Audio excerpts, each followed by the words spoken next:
¿Hola? Hola, sí, soy yo. ¿Cómo están todos por ahí? Ah, bueno. También con todo eso que toma. ¿Y Martín? ¿Cómo está? Ah, bueno. Me alegro, sí. Sí, en estos días voy a estar por allá. Y le voy a llevar algo. Sí.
El regalo iba a ser un pájaro. Un tero, precisamente, que viviría en una zona especialmente preparada de la casa.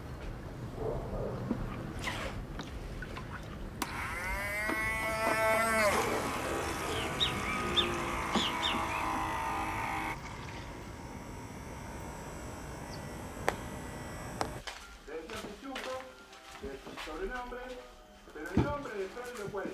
4455-800, 4455-999. Casualidad o no, después de unos minutos giró por la esquina un auto, con mi tío adentro y un paquete en la luneta. Me miraba atento y desconfiado, como cualquier bicho encerrado en una caja. Pero era una mirada diferente, como de alguien avergonzado, o peor, como de alguien que esconde un secreto.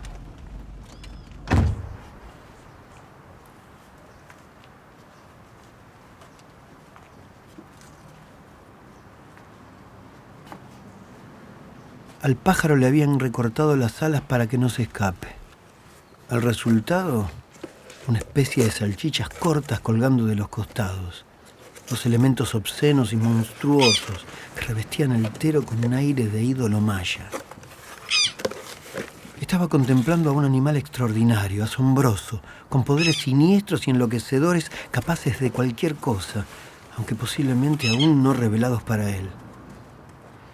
El tío, que estaba muy apurado, nos dijo que podíamos darle un poco de polenta. Ah, y que a veces te picaba.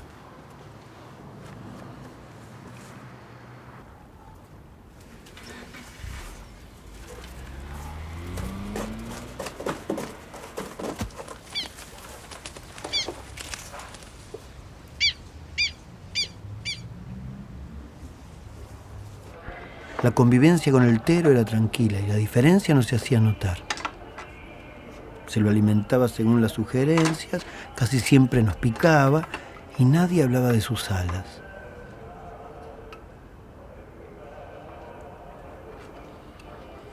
Pero más adelante, después de una semana intensa de problemas y conjugaciones escolares, se presentó el tero. Me miraba directamente a los ojos, como haciendo un esfuerzo descomunal por hipnotizarme.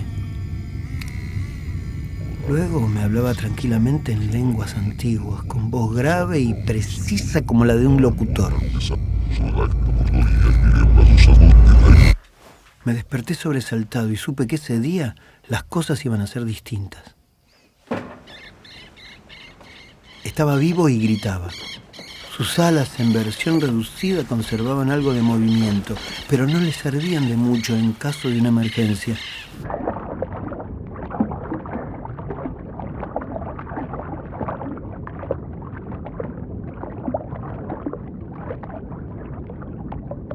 Lo rescaté con éxito, pero también sin sorpresa.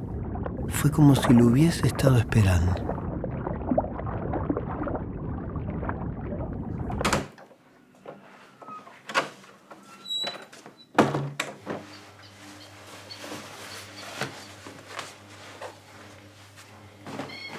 El acontecimiento tampoco pasó inadvertido para el Tero. Se ve que había logrado desarrollar cierta capacidad de entendimiento y había decidido que ahora, cada vez que yo regresara del colegio, él me iba a estar esperando cómodamente adentro de la pileta.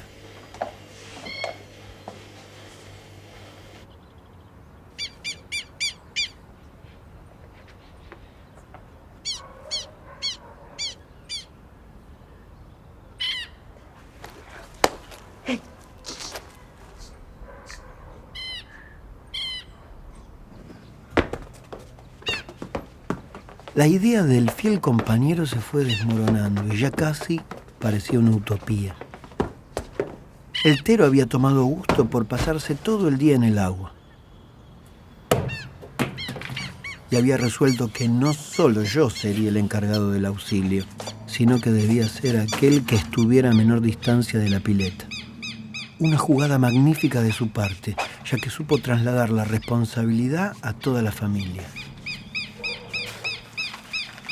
Pero siempre parecía que había algo más. Como si todo este caos fuese solo un entrenamiento.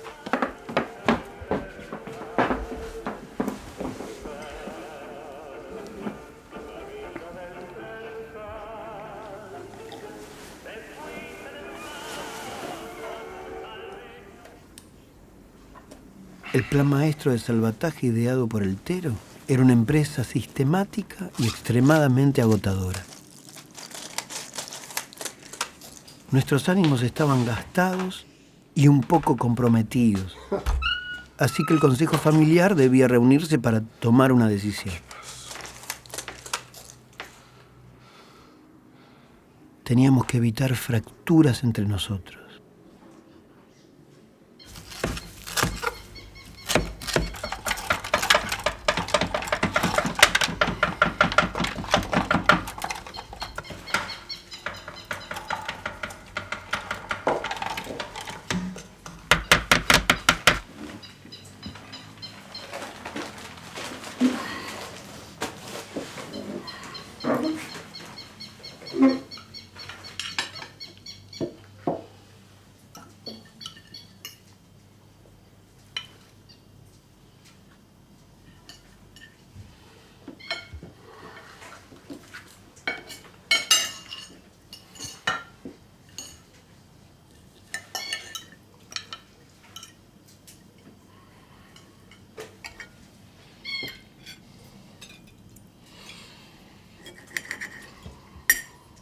¿Por qué no regalarlo?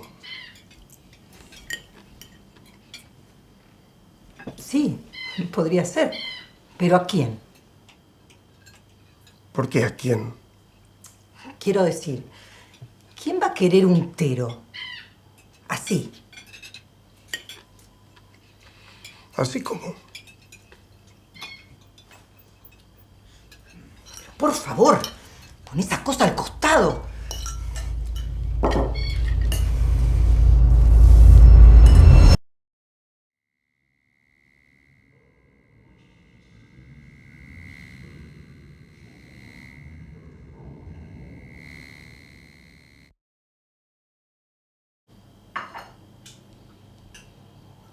Se lo doy a un cliente mío.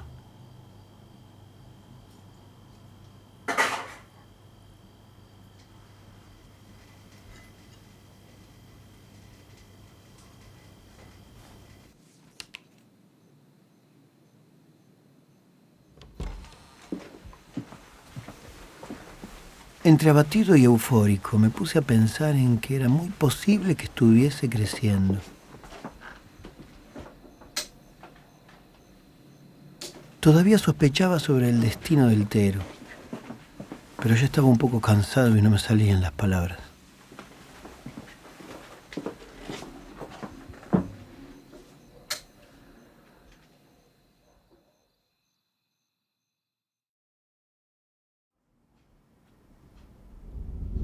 El animal no ofreció resistencia. Se lo veía sereno y fuerte, como si su poder hubiese aumentado y nos estuviese concediendo generosamente una tregua.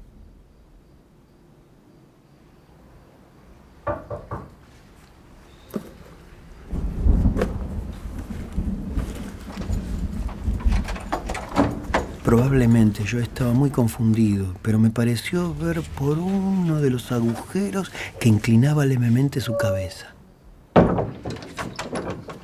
Como un duro adversario que se despide luego de un torneo.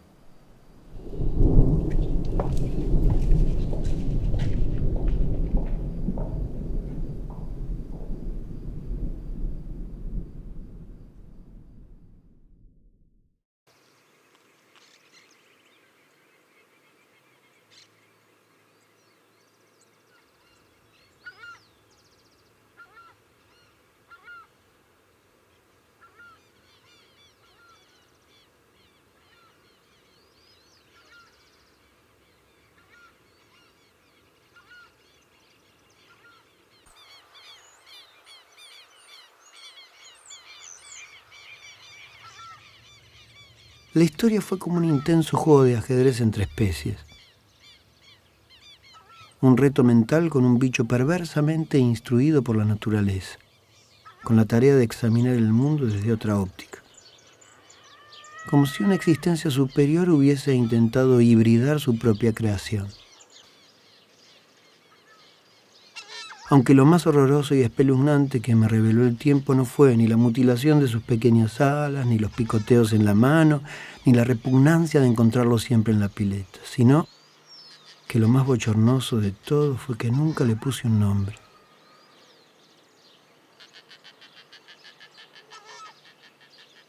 Me sentí tremendamente culpable, pero no por haber dejado a un animal en el bando de los desconocidos, sino por entregarle en forma ingenua y gratuita la potencia del anonimato, que en un ser como él ha sido el factor decisivo para el dominio de sus facultades.